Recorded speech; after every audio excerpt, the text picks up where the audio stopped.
అయ్యో! This is doctor Tanmay physiotherapist from Kadapa. ఈరోజు వచ్చేసి ఎగ్స్ పాలసీ గురించి చూద్దాము. ఈ ఎగ్స్ పాలసీ అనేది ఎక్కువగా చిన్న బిడ్డల్లో చూస్తూ ఉంటామన్నమాట.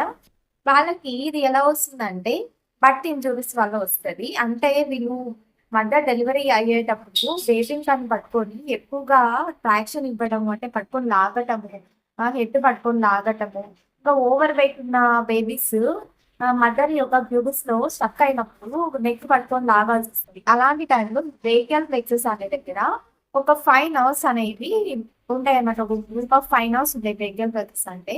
అవొచ్చేసి స్పైన్ నుండి మనకి కనెక్ట్ అయ్యి ఆర్మ్‌కి, షోల్డర్‌కి సప్లై అనేది ఉంటదనమాట. అప్పుడు మనకేమవుతదంటే అవి ఇంజ్యూరీ జరగడం వల్ల ఈ ఆర్మ్‌లో ఉన్న మజిల్ అనేది దాని ఫంక్షన్‌ని లాస్ అవుతది.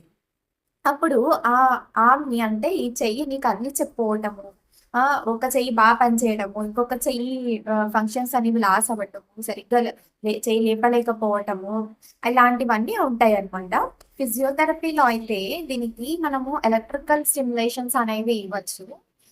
ఇంకా ఏంటంటే మసాజ్ థెరపీ కూడా చేయొచ్చు. అండ్ స్ట్రెంథెనింగ్ ఎక్సర్‌సైజెస్ కూడా చేపించొచ్చు.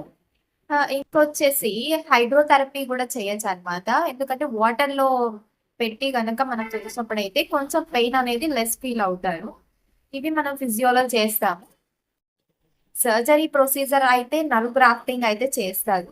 ఇంకా దీన్ని టెస్ట్‌లో ఏం చేసుకోవచ్చు మనము అనేసంటే ఎలక్ట్రోమయోగ్రఫీ అని ఉంటది. ఇది మజిల్ యొక్క ఫంక్షన్స్ ఎలా ఉన్నాయి అండ్ ఆ మజిల్‌కి పాస్ అయ్యే నర్వ్ వర్క్ అవుతుందా లేదా అనేసి మనము ఈ టెస్ట్‌లో చూస్తాము. అండ్ సిటీ స్కాన్ చేయించుకోవచ్చు. ఏమైనా బోన్ ఇంజ్యూరీ ఉందా అనేసి మనం ఎక్స్‌రే కూడా చేయించుకోవచ్చు. ఎంఆర్ఐ కూడా చేయించుకోవచ్చు అన్నమాట. ఈ టెస్ట్‌లు అయితే దీనికి యూజ్ అవుతాయి. ఇంకా మనము టెండాన్ ట్రాన్స్‌ఫర్ కూడా చేయించుకోవచ్చనమాట. కొన్ని కొన్ని సిట్యుయేషన్స్‌లో దీనికి. ఇప్పుడు డెలివరీ టైమ్స్ అనే కాదు, పిల్లల్ని క్యారీ చేసే దాంట్లో ఉంటాయి.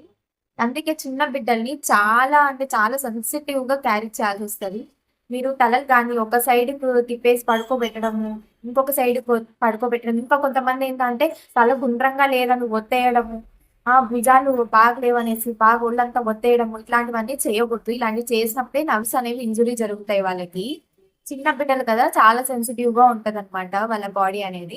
అండ్ కొంతమంది పెద్ద అయ్యే కొద్దీ వస్తదిలే అండ్ ఏమవుతది, వీళ్ళ యాక్టివిటీస్ అన్నీ మంచిగుంటాయిలే అనుకొని ట్రీట్మెంట్ అయితే చేయించుకోరు. చూడండి, చిన్నగున్నప్పుడే దేన్నైనా తగ్గించుకోగలం కానీ అది పెద్దగయ్యాక మనం ఏం చెయ్యలేము. స్టిఫ్‌నెస్ ఎక్కువ ఫార్మ్ అవుతది. ఇంకా స్పాస్టిసిటీ ఎక్కువయిందంటే దాన్ని మనం ఏం చేయలేమనమాట. సో, ఏదైనా చిన్నప్పుడు ఉన్నప్పుడే దాన్ని మనం ట్రీట్ చేసుకోవడం చాలా వరకు బెటర్.